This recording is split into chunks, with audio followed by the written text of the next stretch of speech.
সবাইকে, আপনারা দেখছেন কাঞ্চন কুকিং রান্নাঘর।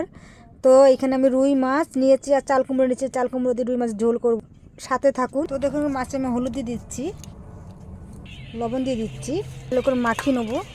আমার তেলটা গরম হয়ে গেছে, তখন আমি দিচ্ছি মাছটা ভাজা হয়ে গেছে এক পাশ আর এক পাশ। তো দেখুন এখানে আমি জিরে আদা নিয়েছি আর কাঁচা লঙ্কা বেটে নেবো। দেখুন মাছ কটা ভাজা হয়ে গেছে, আমি যে চাল কুমড়োগুলো এইভাবে কেটে নিয়েছি, আলুটা লম্বা লম্বা কেটে নিয়েছি। দেখুন তেল এখন অনেক আছে, মাছ ভাজা তেলটার মধ্যে আমি জিরে, শুকনো লঙ্কা, তেজপাতা দিয়ে দিচ্ছি। চাল কুমড়ো আলুটা দিয়ে দিচ্ছি, ভেজে নেবো ভালো করে। এখন ভালো করে না ভাজলে ওটা স্বাদ লাগবে না। দেখতে পাচ্ছেন ভাজা হয়ে গেছে, আমি জিরে বাটা আর লঙ্কা বাটা দিয়ে দিচ্ছি। এবার দিয়ে 1.5 চামচ লবণ দিয়ে দেবো, 1 চামচ হলুদ দিয়ে দিচ্ছি। সবটা ভেজে নেবো একসঙ্গে, ভালো করে কষিয়ে। দেখতেই পাচ্ছেন তেল ছেড়ে দিচ্ছি তরকারি, আমি জল দিয়ে দিচ্ছি মাছ। তরকারিটা ফুটে গেছে, মাছগুলো একে একে দিয়ে দিচ্ছি।